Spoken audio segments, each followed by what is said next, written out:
What if the luxury brands you trust and admire are hiding a chilling secret? From forced labor to financing death camps, these iconic names have blood on their hands. You might be wearing their history, driving their legacy, or writing with their pens, unwittingly linked to the darkest chapter of the 20th century. Are you ready to uncover the terrifying truth behind the brands you thought you knew? Hugo Boss, the Tailor of Terror. Hugo Boss is synonymous today with sophistication, luxury, and cutting-edge style. Its sleek suits and iconic designs are a global status symbol. But behind the glamorous facade lies a history far darker than the polished storefronts reveal, a past inextricably linked to one of history's greatest atrocities. In 1924, Hugo Ferdinand Boss founded a small clothing company in Metzingen, Germany. Initially producing workwear and raincoats, his business struggled in the early years. But as Adolf Hitler rose to power in the 1930s, Boss found his golden opportunity. By aligning with the Nazi Party, which he joined in 1931, his struggling business transformed into a booming enterprise. Boss secured lucrative contracts to design and manufacture uniforms for some of the most feared organizations in Nazi Germany: the SS, the Stormtroopers, the Hitler Youth, and even the Wehrmacht. These weren't just uniforms. They were a visual embodiment of the Nazi regime's power and ideology. With their precise tailoring, dark hues, and sharp lines, they projected authority, fear, and unwavering control. Boss's designs contributed to the image of the Third Reich, ensuring that the Nazis looked as terrifying as they were. Every stitch, every seam reinforced the psychological dominance of the regime. Yet, the factory floors where these uniforms were made reveal a horror often overlooked. By the height of the war, Hugo Boss relied heavily on forced labor to meet the demands of the Nazi contracts. Men and women, many of them prisoners of war and others enslaved from occupied territories, worked under brutal conditions. Starved, overworked, and mistreated, these laborers paid the ultimate price to keep Boss's factories running. The company's ties to the regime didn't end with uniforms. Hugo Boss himself was a devout Nazi Party member who supported Hitler's rise to power. After the war, he faced repercussions for his role, being fined and stripped of his voting rights for his active support of the Nazis. His company, however, survived, rebuilt in the post-war years, and gradually shed its association with its dark past. But the shadow of those years remains.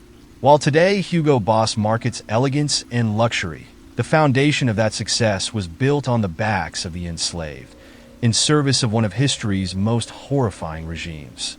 The next time you see one of their tailored suits, it's worth remembering that the brand's origins are stitched with stories of unimaginable suffering. Siemens, the engineers of horror. Siemens, a global leader in technology and innovation today, carries a dark legacy intertwined with the atrocities of the Nazi regime. While the company is now associated with modern advancements, during the 1930s and 1940s, Siemens became an essential cog in the Nazi war machine. From building the infrastructure of destruction to exploiting the labor of enslaved individuals, Siemens was deeply complicit in the horrors of the Holocaust. As Hitler rose to power, Siemens aligned itself with the Reich's ambitions, providing technological expertise and resources that fueled Germany's war effort. Its factories churned out electrical components, communication devices, and other essential supplies for the Nazi military. But Siemens' involvement didn't stop there. It extended into the darkest recesses of Nazi operations. One of the most horrifying chapters in Siemens' history is its role in constructing gas chambers used in concentration camps. The company provided the technical equipment necessary to operate these chambers, including electrical systems that powered the machinery of death. The gas chambers, cold and clinical in design, were engineered with ruthless efficiency, and Siemens played a key role in their creation. Even more chilling was the company's reliance on forced labor. As Germany's war demands grew, Siemens turned to concentration camps for workers. Prisoners, stripped of their humanity, were forced into grueling shifts at Siemens factories. These enslaved individuals, many of them Jews, were tasked with assembling products under brutal conditions. Malnutrition, exhaustion, and physical abuse were daily realities. Workers deemed too weak to continue were sent back to the camps to face execution or other fates no less grim. Siemens wasn't content with simply using forced labor. The company also set up factories within concentration camps themselves.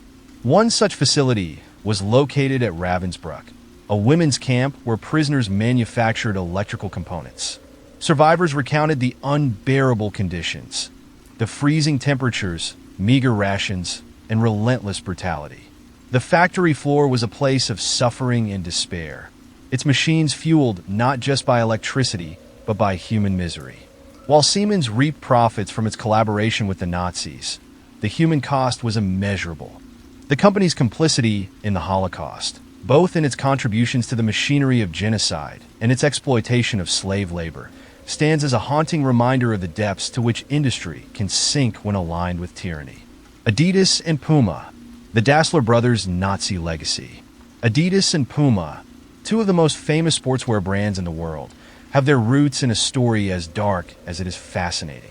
Behind the sleek designs and global dominance lies a tale of betrayal, political complicity, and a deep connection to Nazi Germany. At the heart of it all are the Dassler brothers, Adolf and Rudolf Dassler, who founded a shoe empire that would later split into two rival companies. In the early 1930s, the Dassler brothers ran a successful shoe business in Germany, creating innovative athletic footwear.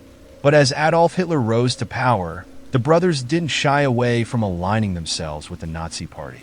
Both became party members, seeing an opportunity to expand their business in the shadow of the Third Reich.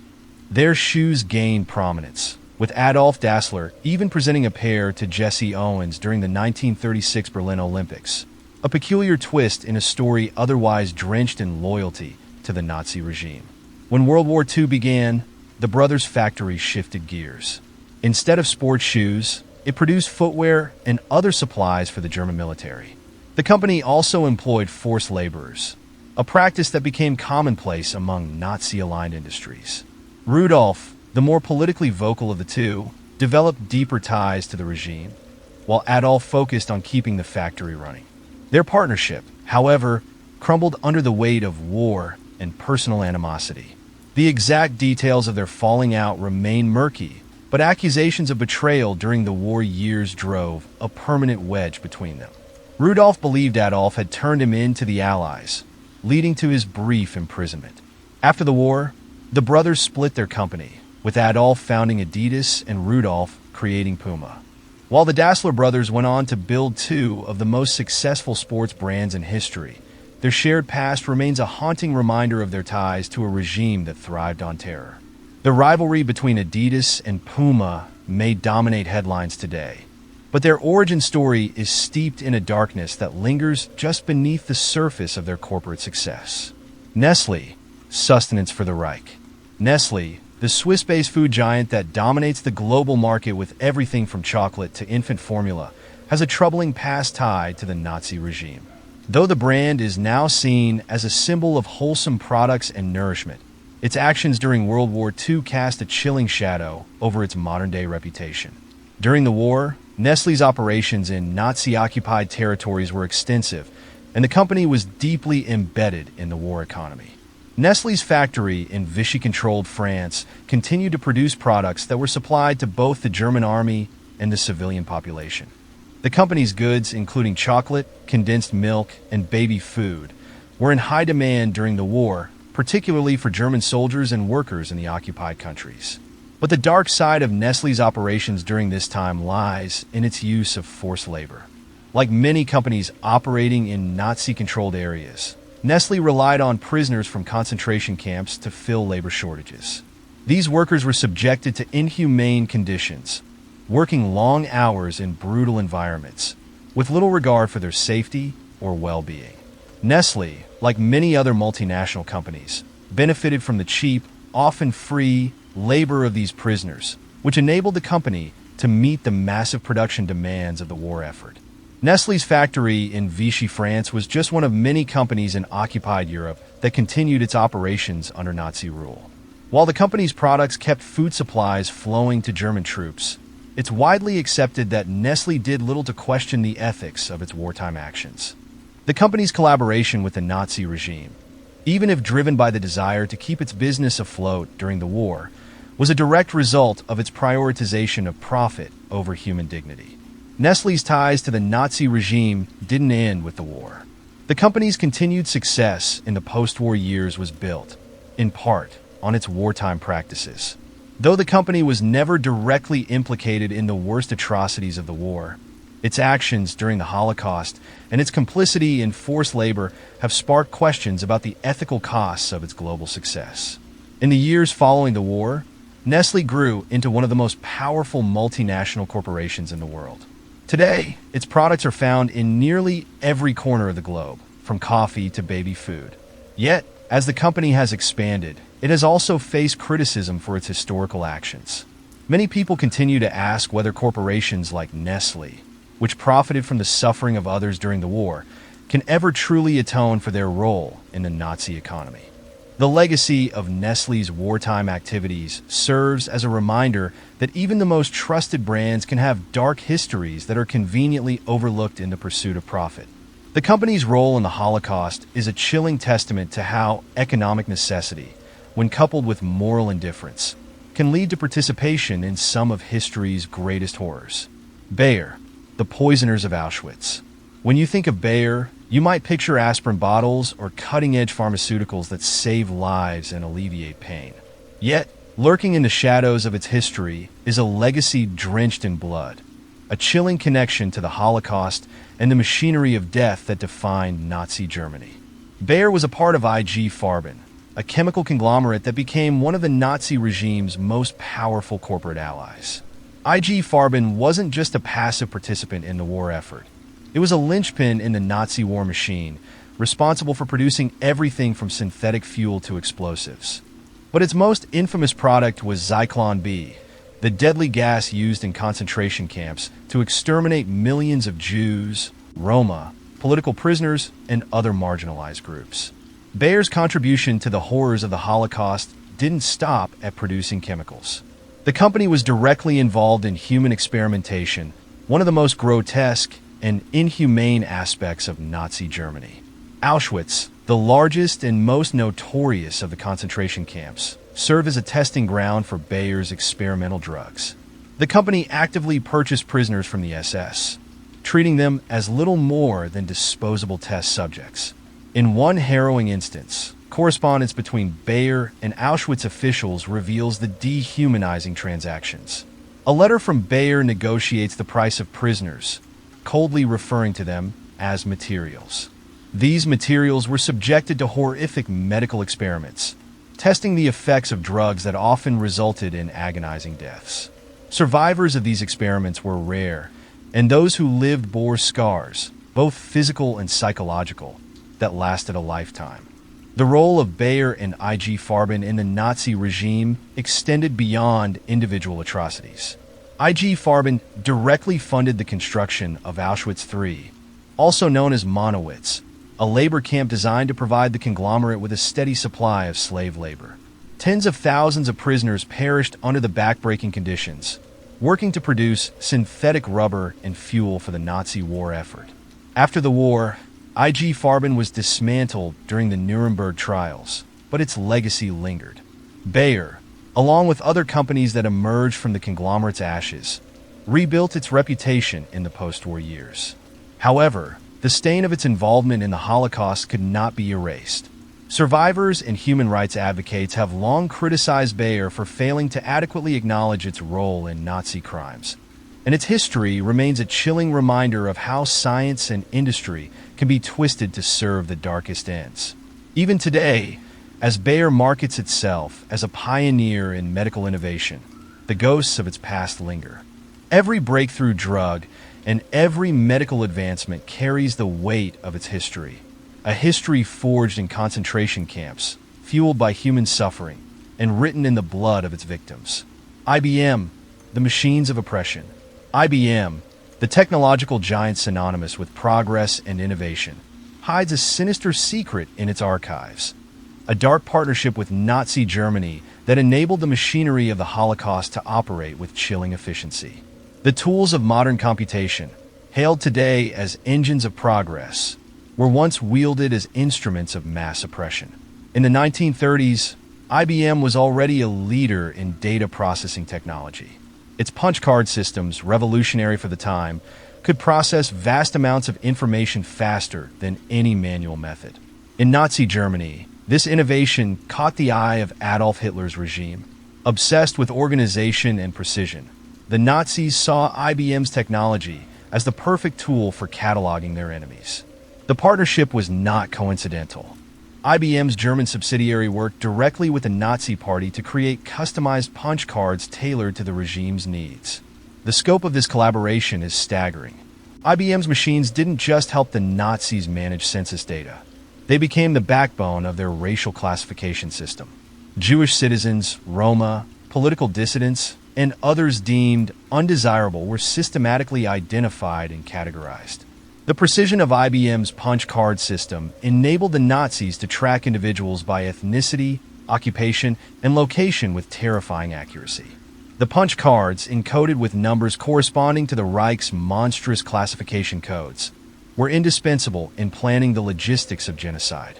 The Nazis could now efficiently round up victims, transport them to concentration camps, and even calculate their expected lifespans under forced labor.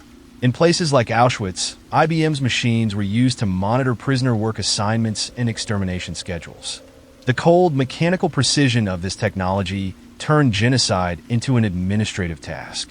Perhaps the most unsettling detail is the extent of IBM's involvement. Company correspondence shows that IBM's headquarters in New York was aware of its German subsidiaries' activities. Even as World War II raged on, IBM continued to profit from this partnership, providing maintenance, supplies, and support for the machines. The punch cards may have been silent, but the horror they facilitated was anything but. For every life tracked, processed, and extinguished, IBM's machines played a role. Today, the company's contributions to the Holocaust remain a haunting reminder of how technology, in the wrong hands, can become a weapon of unimaginable destruction. Volkswagen, the people's car built on slavery. Volkswagen, the beloved manufacturer of the iconic Beetle and one of the world's largest car makers, carries a history as dark as the soot-streaked factories of Nazi Germany. The brand story begins not as a triumph of engineering, but as a propaganda project spearheaded by none other than Adolf Hitler. In the 1930s, Hitler envisioned a car for the common German, a vehicle that would symbolize the prosperity promised by the Third Reich. He called it the Volkswagen, or people's car. Ferdinand Porsche, the brilliant engineer behind the brand, brought Hitler's vision to life, designing the prototype that would later become the Volkswagen Beetle. However, the idyllic narrative of affordable cars for the masses was a ruse. Instead of providing transportation for German families, the company became a critical cog in the Nazi war machine. Volkswagen factories were repurposed almost immediately after the start of World War II, shifting from car production to manufacturing military vehicles for the Wehrmacht. Trucks, amphibious vehicles, and other war machines rolled off assembly lines, fueling the Nazi war effort. But it was the source of labor that reveals the brand's most chilling connection to the Holocaust. As the war escalated, Volkswagen turned to forced labor to meet production demands. Tens of thousands of workers were enslaved, many of them prisoners of war and inmates from concentration camps. These individuals were ripped from their homes, transported in horrific conditions, and forced to work in grueling shifts under constant threat of violence. Conditions in Volkswagen's factories were nothing short of inhumane. Starvation, disease, and brutal punishments were common. Workers who became too weak to continue were often sent back to concentration camps, where they faced near certain death. At one point, Volkswagen even operated a small concentration camp near its main factory, underscoring the company's deep entanglement with the Nazi regime. One of the most infamous stories involves Volkswagen's role in exploiting child labor. A group of Polish children, some as young as 10 years old, was enslaved and put to work in appalling conditions. Survivors later recounted harrowing tales of abuse and mistreatment, their childhood stolen in service of a car company tied to Nazi ideology. Even as the war drew to a close and the Third Reich crumbled, Volkswagen's factories kept running, using enslaved laborers until the very end. After the war, the Allies took over the company, and it was rebuilt into the automotive giant we know today. Yet the scars of its past remain. The Volkswagen Beetle, once envisioned as a symbol of Nazi prosperity, went on to become an icon of peace and counterculture in the post-war years. But beneath its cheerful exterior lies a grim origin story, a car designed for propaganda and built on the suffering of thousands. Coca-Cola, the soda that toasted to the Fuhrer. When you think of Coca-Cola, you probably imagine carefree afternoons, bright red cans, and a taste of pure Americana. What you likely don't picture is the infamous swastika or a drink born out of Nazi Germany. But Coca-Cola's history during World War II bubbles with controversy and chilling connections to Hitler's regime. Before the war, Coca-Cola was already a sensation in Germany, thanks in large part to its aggressive marketing. The company's German subsidiary, run by an ambitious executive named Max Keith, capitalized on the growing popularity of the fizzy drink. Their advertisements infiltrated every corner of German life, often featuring Nazi symbols, including swastikas and cheerful slogans that didn't shy away from praising the new Germany. As the Nazi Party tightened its grip on the country, Coca-Cola's business boomed. By 1939, Germany was Coca-Cola's largest international market. But when the war began, things changed. The United States declared war on Germany in 1941, and American companies were ordered to cut ties with the Third Reich. For Coca-Cola in Germany, this created a problem. Ingredients needed to make the drink, such as coca leaves and caffeine, were no longer accessible due to Allied trade restrictions. Enter Fanta, the sinister brainchild of necessity and nationalism. To keep the business alive and ensure the Coca-Cola empire in Germany continued to thrive, Keith devised a new beverage using whatever local ingredients were available. The result? A sweet, citrus-flavored drink made from byproducts like apple fibers and whey. It was cheap, easy to produce, and soon became a favorite among Germans. Fanta's success ensured Coca-Cola's operations in Nazi Germany stayed afloat, even as bombs rained down on Europe. But Coca-Cola's involvement went beyond just selling beverages. Company events in pre-war Germany often featured Nazi imagery, and its executives cultivated relationships with high-ranking members of the regime. While Coca-Cola's American headquarters distanced itself from these actions, the brand's German subsidiary thrived under the Third Reich. Even after the war, the company worked hard to sanitize its image and quietly reintegrated its German operations into the global Coca-Cola empire. Yet the story of Fanta, a drink born out of the Nazi regime's isolation and war efforts, remains a haunting reminder of how businesses can adapt to thrive, even in the darkest times. Krupp, the forge of death. If Coca-Cola represents a sugary complicity with Nazi Germany, Krupp is its opposite, a brutal and unrepentant armorer of war. This industrial giant, synonymous with German steel and engineering, wasn't just complicit in Hitler's rise, it was one of the regime's most critical allies. Krupp wasn't merely a company. It was a war machine that supplied the tools of destruction used to devastate Europe. The Krupp family empire dates back centuries, long before the Third Reich. By the 1930s, the company was already Germany's largest manufacturer of steel and weapons. When Adolf Hitler rose to power, Krupp became one of his most fervent supporters. Gustav Krupp, the company's patriarch, and later his son Alfred, aligned their fortunes with Hitler's vision of rearmament, providing the steel backbone for Germany's militarization. Under the Nazi regime, Krupp produced an arsenal of war machines that became icons of terror.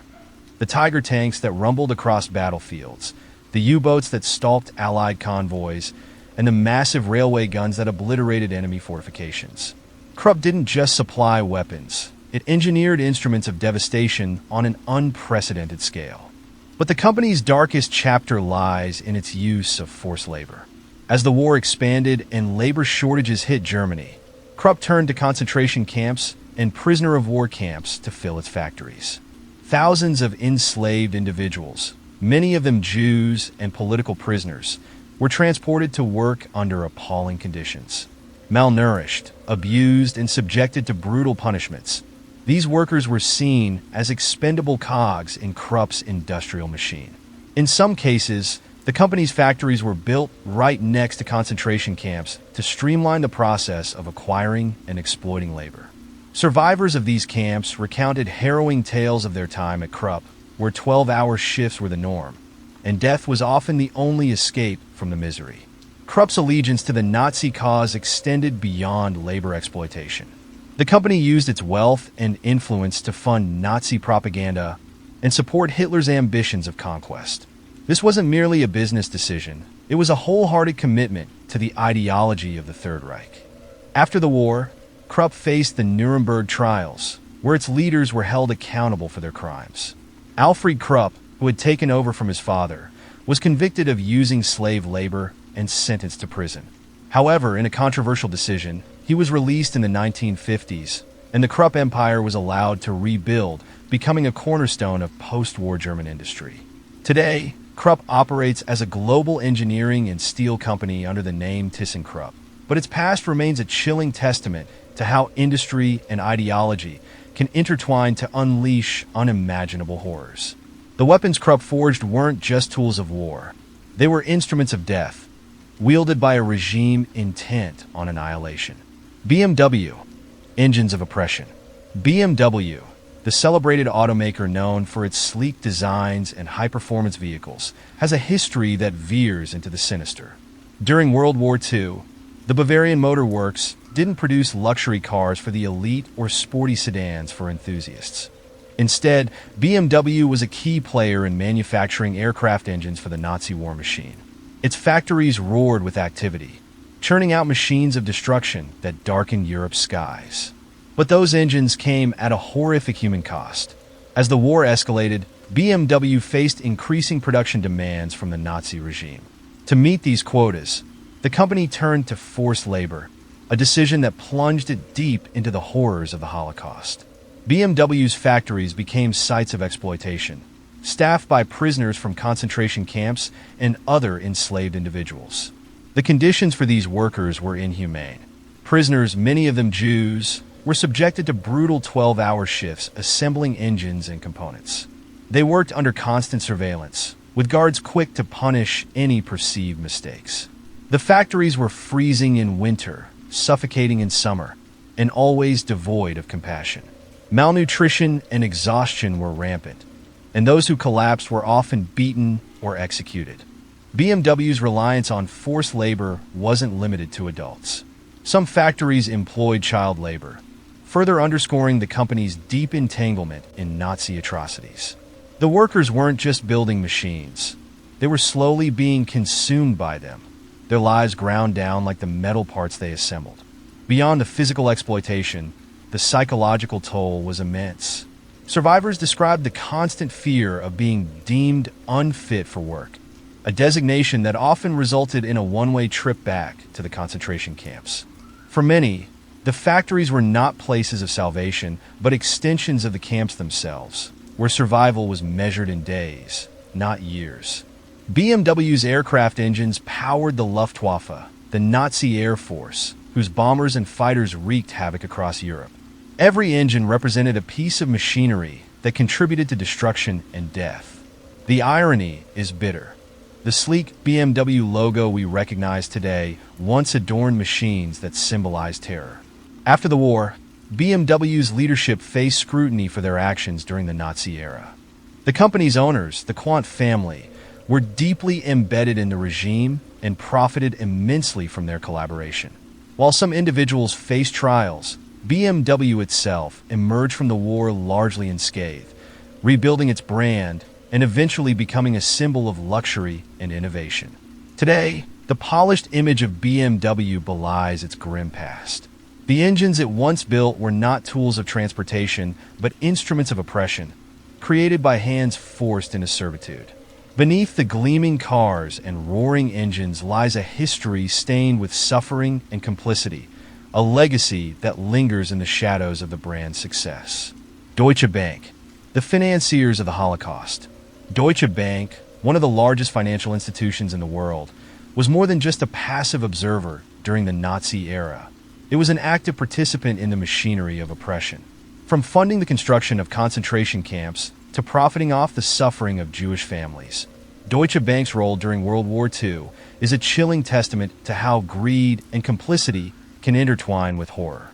As the Nazi Party rose to power, Deutsche Bank quickly aligned itself with the regime's policies. The bank played a key role in the Aryanization process, which involved the systematic seizure of Jewish-owned businesses. Jewish entrepreneurs, forced to sell their companies at a fraction of their value, were left powerless as Deutsche Bank facilitated the transfer of these assets to Aryan owners, often at a tidy profit for itself. The bank's involvement didn't stop there. In one of its most sinister acts, Deutsche Bank financed the construction of Auschwitz, the most infamous of the Nazi death camps. This wasn't an accidental oversight or a passive transaction. It was a deliberate decision to fund the infrastructure of genocide. Auschwitz wasn't just a concentration camp. It was an industrialized slaughterhouse where over 1 million people were murdered. Deutsche Bank's financing made it possible. Inside the bank's vaults, another horror unfolded: the theft of Jewish assets. As Jewish families were stripped of their rights and deported to concentration camps, their savings, jewelry, and property were seized. Deutsche Bank played a central role in this plunder, handling the accounts and ensuring the stolen wealth ended up in Nazi hands. For the victims, this wasn't just financial ruin. It was the systematic erasure of their lives and legacies. After the war, Deutsche Bank's involvement in these atrocities came under scrutiny, but accountability was limited. The bank managed to rebuild itself in post-war Germany, its dark past largely swept under the rug. In the decades since, investigations have unearthed the extent of its complicity, but the revelations often feel like whispers compared to the deafening cries of the millions who suffered. Today, Deutsche Bank stands as a symbol of global finance, but its history is a stark reminder of how institutions can become enablers of unimaginable evil. The bank's role during the Holocaust isn't just a footnote. It's a haunting chapter that casts a long shadow over its modern success. Ford, the automaker that inspired Hitler. Henry Ford, the American industrial titan who revolutionized the automobile industry, harbored a dark side that would forever taint his legacy. While Ford is celebrated for creating the Model T and introducing assembly line production, his fervent anti-Semitic beliefs and ties to Nazi Germany cast a chilling shadow over his achievements. Ford's influence on Nazi ideology is undeniable. In the 1920s, he published The International Jew, a collection of anti-Semitic essays filled with conspiracy theories blaming Jews for everything from economic instability to societal decay. These writings gained international notoriety, eventually catching the attention of Adolf Hitler himself. The Nazi leader not only admired Ford's industrial prowess, but also his hateful rhetoric. In fact, Hitler referenced Ford in Mein Kampf, describing him as an inspiration. The connection between the automaker and the Führer went deeper than words. Hitler reportedly kept a portrait of Henry Ford in his Munich office, a testament to the profound impact Ford had on his worldview. But Ford's ties to Nazi Germany weren't just ideological, they were economic as well.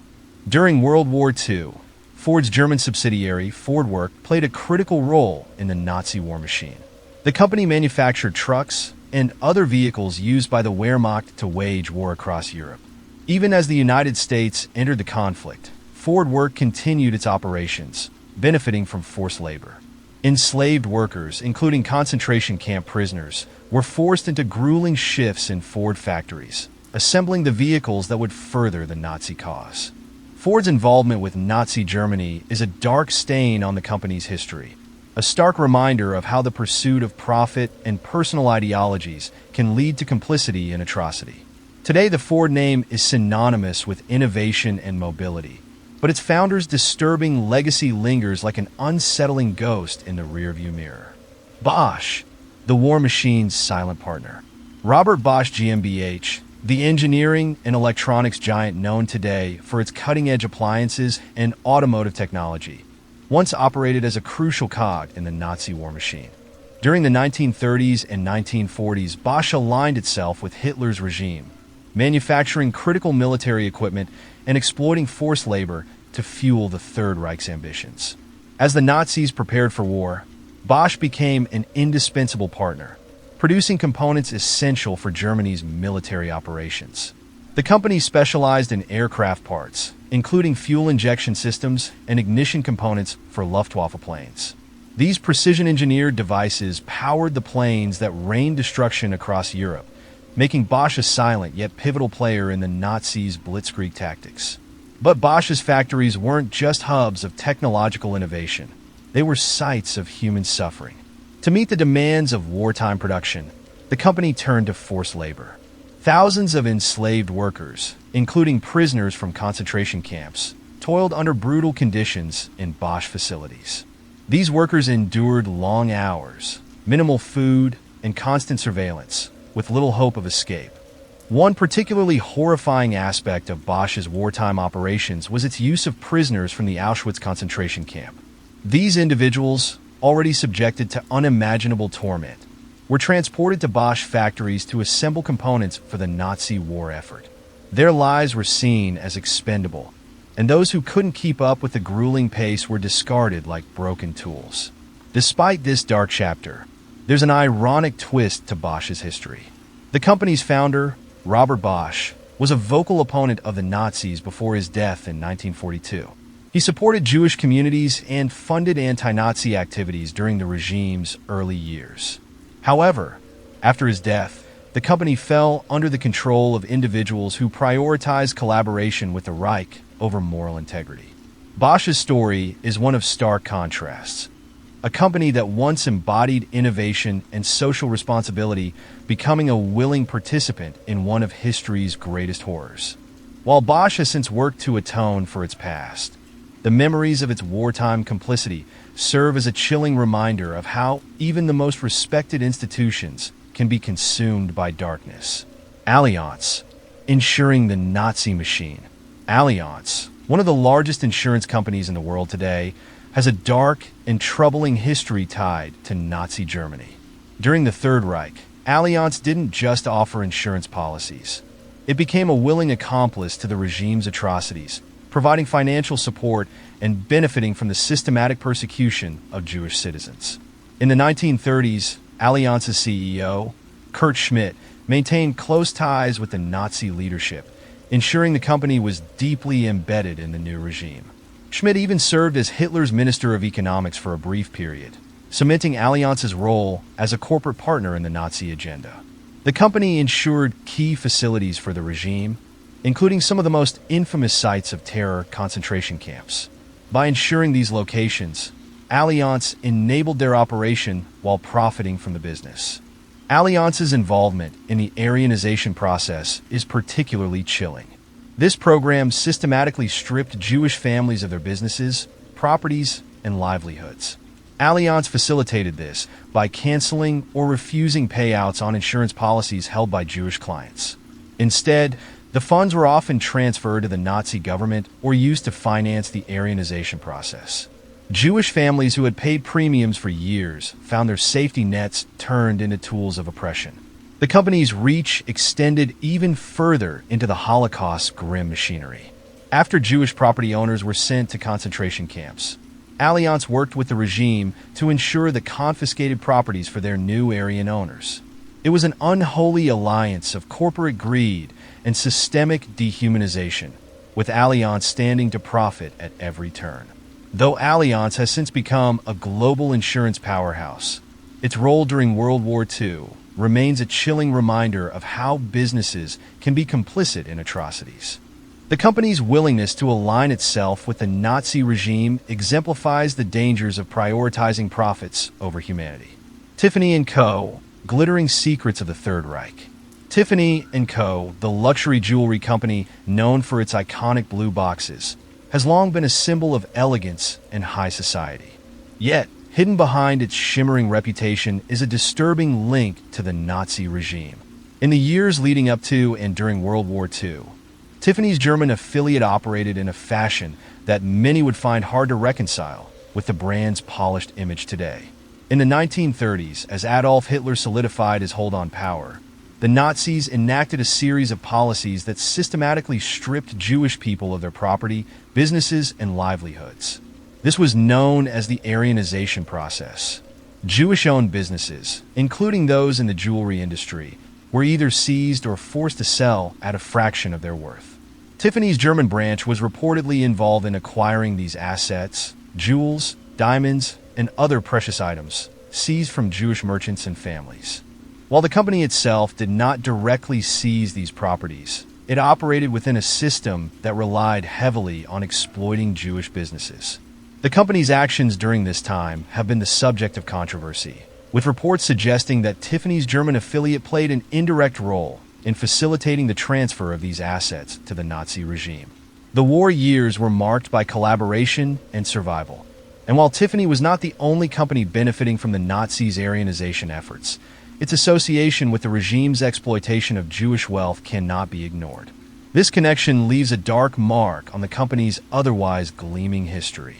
Even as the brand flourished in the years following the war, the shadow of its wartime involvement lingered, an uncomfortable reminder that luxury, in some cases, came at the expense of human suffering. Today, Tiffany Co. is synonymous with love, commitment, and success. Yet the story of its wartime dealings raises questions about the ethical compromises that even the most revered brands may have made to ensure their survival during one of the darkest periods of human history. Beneath the surface of its gleaming jewels lies the hidden truth of a company complicit in the machinery of oppression. Montblanc, luxury and Nazi collaboration. Montblanc, the iconic German brand known for its luxury pens and writing instruments, has long been synonymous with quality, craftsmanship, and prestige. Today, it's a mark of elegance and sophistication, revered by those who can afford the best. However, behind the glossy sheen of its modern-day success lies a troubling connection to Nazi Germany, a dark chapter in the company's history that remains largely forgotten. Montblanc was founded in 1906 in Hamburg, Germany, and quickly became a leader in luxury writing instruments. By the 1930s, as the Nazi regime tightened its grip on Europe, Montblanc was one of the many companies that continued to operate in a rapidly changing and highly dangerous environment. During the Nazi era, the company, like many others, profited from the regime's policies, and its operations were closely intertwined with the Nazi state. Montblanc's executives and owners were deeply embedded in the political fabric of Nazi Germany. The company's leadership included individuals with known ties to Nazi officials and ideologies, including the company's founder and key figures within the organization.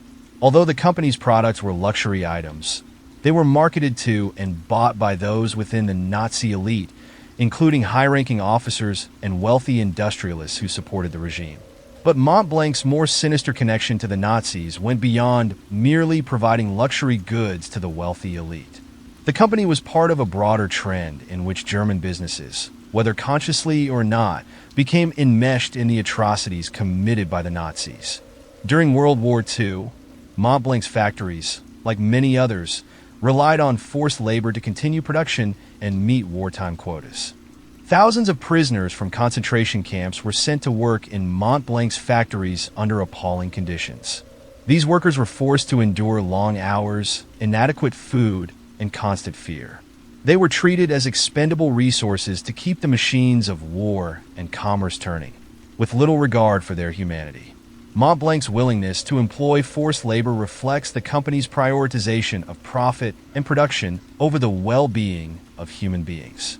After the war, Montblanc, like many German companies, faced little consequence for its role in the wartime economy. The company continued to operate under its established reputation, and its legacy as a luxury brand was soon re-established in the post-war era. However, the fact that Montblanc was complicit in the suffering of so many during the war has been largely forgotten in the brand's rise to international acclaim. Today, Montblanc pens are the epitome of luxury, often gifted to diplomats, business leaders, and anyone seeking a status symbol in the world of writing. But beneath the sheen of success lies a legacy tainted by its cooperation with one of the most brutal regimes in history. The forced labor used in its factories and the company's deeper ties to the Nazi elite serve as a chilling reminder that even the most refined and prestigious brands were willing to profit from the war at the expense of human suffering. Mercedes-Benz, the Nazi legacy of the star. Mercedes-Benz, the renowned German automobile manufacturer, is widely admired for its luxury vehicles and cutting-edge engineering. Today, the brand is a symbol of power, prestige, and technological innovation. But behind the gleaming chrome and luxurious interiors, Mercedes-Benz history is marred by dark ties to the Nazi regime. The company's connection to the Nazis is not just one of corporate opportunism. It's deeply entrenched in the very fabric of its wartime operations. Mercedes-Benz, or rather its predecessor brands, was one of the major industrial players in Germany during the 1930s and 1940s. Like other companies, Mercedes-Benz initially tried to maintain a delicate balance between continuing normal operations and aligning with the demands of the increasingly powerful Nazi state. However, as the war ramped up, Mercedes-Benz became fully integrated into the Nazi war machine. One of the most horrifying aspects of Mercedes-Benz involvement with the Nazi regime was its use of forced labor. The company operated a network of factories across Germany during World War II, and many of these factories were staffed by prisoners from concentration camps. Forced laborers were brought to these facilities under brutal conditions, where they were subjected to long hours of grueling work with little food or rest. The work was exhausting and often fatal, with many prisoners dying from malnutrition, exhaustion, or mistreatment. Mercedes-Benz factories were involved in producing critical war machinery for the Nazi regime. The company manufactured tanks, military vehicles, and engines for the German army, contributing directly to the war effort. The company's role in supplying the Nazis with weapons and vehicles for their military campaigns further solidified its ties to the regime. These vehicles were not just used in battles, but were instrumental in the atrocities committed by the Nazis, including the transportation of Jews and other minority groups to concentration camps. Despite its crucial role in the Nazi war machine, Mercedes-Benz, like many other German companies, faced little retribution after the war. While the company faced some scrutiny for its use of forced labor, it was never held accountable for its deep involvement in the Nazi regime. The company's image as a symbol of luxury and sophistication helped it recover swiftly after the war, and it was soon back to producing the high-end cars it is now known for. Today, Mercedes-Benz brand is one of the most recognizable in the world. Its vehicles are symbols of success, power, and wealth. But for all of its modern-day appeal, the company's past continues to cast a shadow over its reputation. The use of forced labor, its role in supplying military equipment to the Nazis, and its deep ties to the Nazi leadership during World War II are aspects of the brand's history that remain uncomfortable and unresolved. While the Mercedes-Benz star now represents precision engineering and luxury, it is also a reminder of the company's dark past. The laborers who toiled under horrific conditions in its factories, the soldiers who drove its vehicles into battle, and the companies that profited from the war machine all form part of the legacy that is hidden beneath the polished surface of this prestigious brand. Zeiss, precision optics, and a dark legacy. Carl Zeiss AG, a name synonymous with cutting-edge optical instruments, has been celebrated for its pioneering work in microscopes, cameras, and precision lenses. However, beneath the brilliance of its contributions to science and technology lies a dark chapter entwined with Nazi Germany, a period when the company's expertise was weaponized for war and its factories relied on forced labor. During World War II, Carl Zeiss AG became a key supplier to the Nazi regime. Its precision optical instruments, including binoculars, telescopic sights, and rangefinders, were indispensable to the German military. These tools played a crucial role in enhancing the effectiveness of Nazi soldiers, snipers, and artillery units. The superior quality of Zeiss products made them essential for the war effort, helping the Wehrmacht maintain an edge on the battlefield. As the war intensified, Zeiss ramped up production to meet the relentless demands of the Third Reich. This expansion came at a horrifying cost.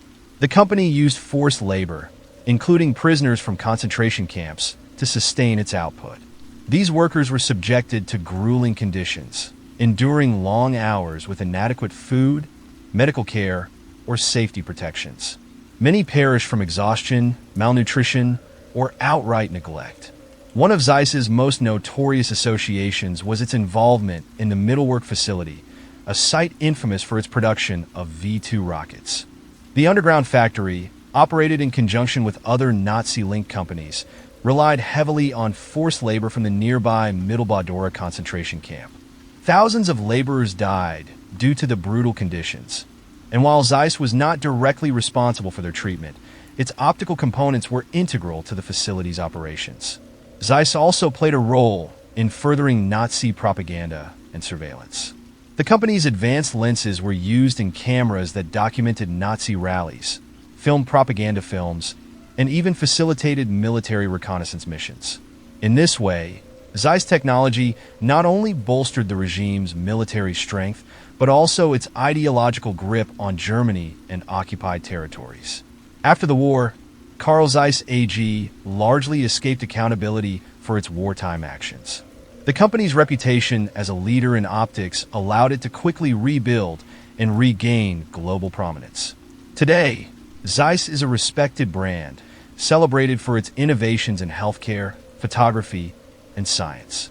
Yet its involvement in the Nazi war machine and the suffering of countless forced laborers remains a haunting legacy, one that lingers as a reminder of how even the most brilliant advancements can be exploited for the darkest purposes.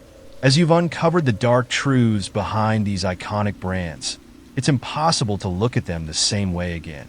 The past they've tried to bury is now out in the open. But what will you do with this knowledge? Share your thoughts. Do these revelations change how you see these brands? Or is it just the price of progress? The history is here, but the choice is yours.